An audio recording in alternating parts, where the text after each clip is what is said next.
the Voice of Islam. The Voice of Islam is a weekly radio program organized by the Islamic Council of Jamaica, the umbrella organization for the Muslim community in Jamaica, to propagate the message of Islam, dispel the common misconceptions about Islam, and facilitate a medium to provide Islamic perspective on topical issues and alternative solutions. You may contact the Islamic Council of Jamaica at 648-9545. That's 648-9545. You are listening to the Voice of Islam. Before we begin, let's take a few minutes to listen to the recitation of verses selected from the final revelation to mankind, Al-Quran. أعوذ بالله من الشيطان الرجيم بسم الله الرحمن الرحيم إن إبراهيم كان أمة قانتا لله حنيفا ولم يك من المشركين شاكرا لأنعمه اجتباه وهداه إلى صراط مستقيم وآتيناه في الدنيا حسنة وإنه في الآخرة لمن الصالحين. In the name of Allah, the most merciful, the especially merciful. Indeed, Abraham was a model of excellence, devoted to Allah, perfectly upright, not a polytheist. Grateful for Allah's favors, so He chose him and guided him to the straight path. We blessed him with all the goodness in this world and in the hereafter. He will certainly be among the righteous. You are listening to the Voice of Islam. Bismillahir Rahmanir Rahim. In the name of Allah, the most beneficent, the most merciful, I greet you all with the greetings that none other than Jesus, the Son of Mary, would greet his disciples with, and even our ancestors, the Maroons. Yes, this is the greeting that they would exchange between each other. And what is this greeting? It is the greeting of peace and salutation. Assalamu alaikum. May the peace and blessings of the Most High be upon you all. Welcome to another great episode of Mythbusters, which is one of our marquee segments on the Voice of Islam. You know, in this program, we make effort to eviscerate. We make effort to tear apart. We make effort to dissect. We make effort to tear down a lot of the false notions and misconceptions that people sometimes harbor about Islam and Muslims. So this week we're going to be looking at another myth that is oftentimes spread around, and it's usually spread to get people to think negatively, essentially, to get people to not even want to consider looking in and learning about the religion of Islam. And this myth is that Islam is an exclusive religion, and not any and everybody can become Muslims. It's not any and everybody can go to the place of worship. It's not any and everybody can ascribe to this religion or this way of life, that it is really a religion for certain people. So, is Islam an exclusive religion? Well, join us as we address this myth on Mythbusters. You are listening to the Voice of Islam.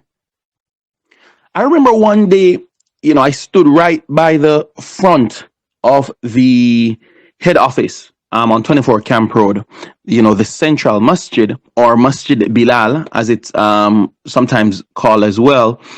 And I remember somebody walking past and they said, wait, this is this is a mosque. This is a Muslim place of worship, correct? So I said, yeah, man, yeah, man, yeah, man. It's a Muslim place of worship, man thing. So the person said, boy, we're told that whenever we walk past, we see certain cars, and it's a religion for certain people, and any and everybody can come in. And so I said, where you got this from? And they're like, no, this is just something that people say. And so I said to them, well, would you like to learn more? And I tell you that by the time we had finished this discussion, this young man was absolutely stunned. He was surprised. And because he realized that what he had been told was far from the truth. And so we're going to be looking at some of these points today. And at the end, I believe that we will all realize that there really is no evidence for this statement and that this myth has to be debunked. So first, let us start by analyzing or even asking ourselves, well, what is Islam? Right? What is Islam? In the root essence of the term, Islam means submission to the will of God, submission to the will of Allah, right? Now, when you translate this to different languages around the world and different cultural practices, it really means submission to the will of the creator of the heavens and the earth, the one that has no beginning, the one that has no end. Now, Islam means to not worship that which is created or those things that were created, but to go beyond that and to actually worship the creator of the creation and submit to the creator the power that initiated life. So Islam at its root is not linked, is not tied to a particular place, as we find, for instance, with Hinduism, or a particular individual, as we find with Buddhism, or even with Christianity, named after Jesus Christ, the Son of Mary. In fact, Islam is the only way of life that has been established from the beginning of time, and it is not correlated, it's not linked to any particular time in history, it's not linked to any particular supernatural event that happened. Rather, Islam is linking the creation to the creator in a unique experience. Each person will experience the creator on their own. Each person is able to communicate with the creator. You don't have to go through no intermediary. You don't go to somebody and say, I'm asking you to pray to God for me. Rather, you pray to God on your own. This is extended to every single person on the face of the earth. And so this is the first thing that we need to understand, that as Muslims, we believe that Islam is the submission of the creation to the creator. You are listening to the voice of Islam. Now, the first thing that we need to look at is the demographics of Muslims right across the world. One of the most reputable research center that looks into, population demographics and things that are happening across the world is actually the Pew Research Center of the United States. And what the Pew Research Center found recently, and this is in their article, Key Findings in the US and Around the World in Relations to Muslims and Islam. And one of the key things that the Pew Research found is that roughly almost 25% of the world population, meaning 1 in every 4 person around the world, is a Muslim. This is number one.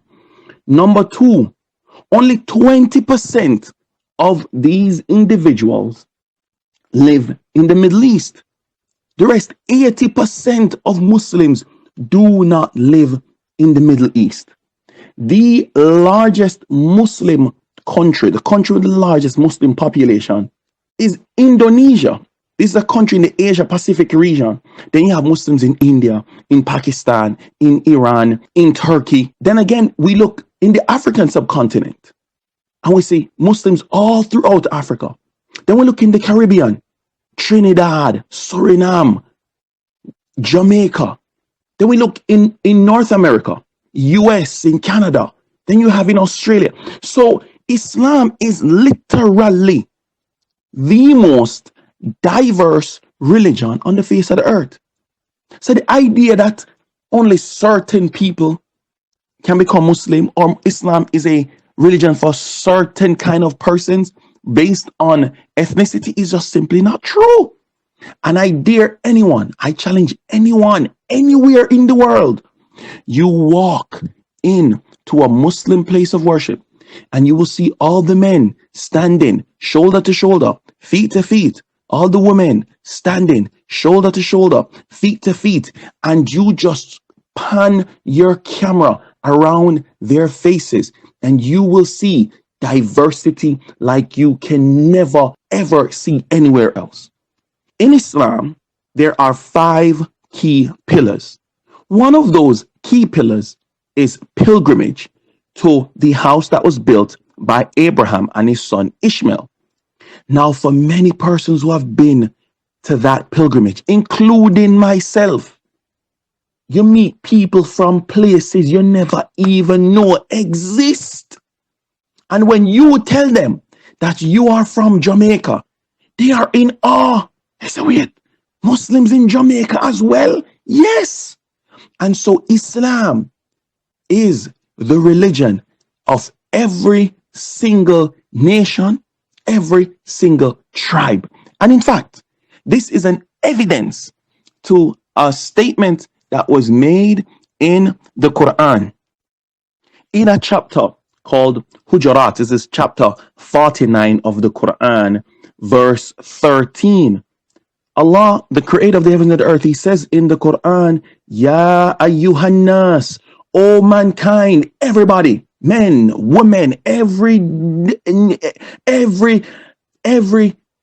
person, O mankind, Inna khalaqnakum min dhakarin wa untha wa ja'alnakum shu'uban wa qaba'ila lita'arafu. The creator of the heavens and earth, he says, O mankind, O humanity, indeed, we created you from a male and a female, and we made you into what? Into different peoples, into different tribes, into different nations, so that what? So that you may get to know one another. Then the verse, it continues, Inna akramakum indallahi atqakum, inna Allah alimun khabir. Then the verse, it continues, it says, surely the most honorable, the one who has the highest level of esteem in the sight of God, in the sight of Allah, is the one that is most righteous amongst you. Verily, Allah, verily God, he is truly all knowing, all aware. So at its very root and essence, fundamentally, as Muslims, we believe in this, in celebrating this diversity. We believe and we acknowledge this diversity. And verily the reason why this diversity exists is what? So that we can talk to each other. We can get to know each other. We can share cultural differences and cultural experiences. But verily at the end of the day, no matter what tribe you come from, no matter what language you speak, no matter what is your hair color, what is your skin color, no matter any of that, the most important thing is how close are you to the creator of the heavens and the earth. And so that goes back to our initial opening statement that Islam is the religion of submission to the creator. So ultimately, everybody, no matter which tribe you come from, no matter which country you come from, no matter which part of Jamaica you're in, whether you're in Spanish Town, you're in Portmore, whether you're in St. Mary, Falmouth, Clarendon, it does not matter. No matter where you are, the most important thing is how much are you submitting yourself to the creator of the heavens and the earth and worshiping the creator and not the creation. This is the first point that we wanted to make. You are listening to the Voice of Islam. Now I want us to look at the second point, which is the issue of, social class. Many times we get told, when you watch some of them, documentaries or videos, you see, people in some of these countries, Muslims in some of these countries, and they have an exorbitant amount of wealth, right? And so people say, no man, these Muslims, all of them rich, right? And you have to rich if you want to become a Muslim. These also are not true. There's no evidence to the fact. In fact, for us as Muslims, we believe that which is going to be bestowed, is bestowed by the Creator of the heavens and the earth. In fact, in the Quran, the Creator of the heavens and earth, he says, and there's no creature on earth but that upon Allah, upon the Creator, is its provision. And Allah knows its place of dwelling and its place of storage. All is in a clear register. In Islam, we have a term that is called rizq, right? Rizq, it means sustenance. And it is all encompassing, right? And what we believe is that whether it be your wealth, whether it be your health, your intellect, the Creator, he bestows on some people some blessings, and some people him don't bestow these blessings. We don't know why. This is all by the mercy of the Creator of the heavens and the earth. What we don't believe, however, is in this prosperity ideology that the moment you become Muslim, money are going to just flow. Or if you plant a seed here, all of a sudden you're going to have multi-fruit seed and this and that. We believe that, yes, we should do good. Yes, we should make effort at investing, and we should make effort at donating wealth. And there are means Islamically by which the wealth that you make, when you give it back to the poor, and this is one of the next pillars of Islam, which is zakat, which is the purification of your wealth. When you make a certain amount, you give that to those who are less fortunate. But nothing can say that the one who doesn't have the wealth will be blocked from being a Muslim. How so? Or the one that have a whole heap of money would not be able to be Muslim. How so? Rather, Islam is a religion for all people. Whether you are a millionaire, whether you're a billionaire, whether it is that, you hustle your day to day, Islam is for everyone. Because ultimately, as we said in the first point that we made, is that the one who is most honorable in the sight of the Creator of the heavens and the earth is the one who's closest to the Creator, the one who submits to the Creator. So if you have somebody who's a millionaire and he submits to the Creator, then this is absolutely amazing. But if you have a millionaire and you have a man who is hustling his day-to-day bread, but the man who is hustling takes time out of his day to connect to his Creator. The young lady who is hustling, she takes time out of her day to connect to her Creator. Then she is by far more honorable in the sight of the Creator than the millionaire and the billionaire. This is the reality. And when we look during the time of the Prophet Muhammad, peace and blessings be upon him, he himself, Prophet Muhammad, peace and blessings be upon him, he was a shepherd. He lived a very, very, very simple life. In fact, on one occasion, when the people looked on his back, they could see the effects of laying down on a straw mat. He lived a very, very, very simple, absolutely simple life. But he had around him men and women who were very wealthy. In fact, his wife, Khadija, may God blessings be upon her, she was wealthy. She had a lot of money. She had more money than him. And he had other companions around him as well that had a lot of wealth. But he had even more companions that this was not their situation. It's not their situation. And so at the end of the day, Islam is not a religion only for those who are rich, or only for those who are poor, or for the middle class. Rather, Islam is a religion for everybody. What Islam projects and promotes is that you do your ultimate best, you leave the rest of the creator of the heavens and the earth. In fact, the Prophet Muhammad, in an authentic statement from him, which is called a hadith, he said, Inna Allah katab al-ihsan ala kulli shay. And this means in the English, verily, the creator of the heavens and the earth, Allah, has prescribed that you strive for excellence in everything that you're doing.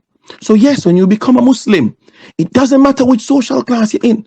It doesn't matter how much money it is that you're making. Islam says you keep pushing, you keep working hard, you keep trying to build not just your wealth, but yourself, your spirituality, your holistic, everything about yourself, your family, your community. You keep pushing on. And if by the mercy of Allah you are blessed with wealth, great. And if your blessings are saved for the future, then we can only be grateful to the creator of the heavens and the earth. And this is the second point, that it doesn't matter the social class. Any and everybody can and should consider Islam. The third and final point that we want to look at now relates to age and gender. You know, a lot of times people say, boy, you know that, Islam is not a religion for women, or the only person I know that is a Muslim is old people. I don't know no young people that is Muslims. And these two statements could not be further from the truth. In the same research that we had alluded to at the beginning of the program, the Pew Research Center study, one of the key things that they found is that on average, Muslims are younger than their counterparts, than any other religion, right? So what they found is that the vast majority of Muslims are actually under the age of 40. And in fact, the median age in 2015, right, and it has remained largely the same over the past 5 years or so, is about 24, 25. So predominantly, the predominant age group that are Muslims are young people. This is number one. Number two, Muslims, whether they be older or younger, are active participants in their places of worship. And so you find that when you go to a lot of the places of worship, you will find a diversity of age. You're going to find youth groups with youth activities. You're going to find older groups, and they're having, more activities that are tailored towards those that are older. But what should not be said and what cannot be justified is that Islam is a religion more for old people. Again, huge myth, big and bold. It's a fallacy. Now let's look at the issue of women in Islam. One of the things that is absolutely most perplexing to a lot of people who are studying data science is that, number one, it's not perplexing to the Muslims, but it's perplexing to those who are data scientists, that Islam is the fastest growing religion in the world. It has continued to be the fastest growing religion in the world. In fact, it is estimated, right, that there will be the difference between Islam and any other religion in terms of growth in the next 20 to 30 years is at least 32%, meaning Islam is going to outgrow every other religion by about 32%. And what is interesting is, in a lot of countries, a lot of those who are coming to Islam are women. Some people argue it's even a 2-to-1 or a 3-to-1 ratio. There are more women becoming Muslims than men. So this idea that Islam is a religion for older people, or Islam is a religion for men, is not true, and it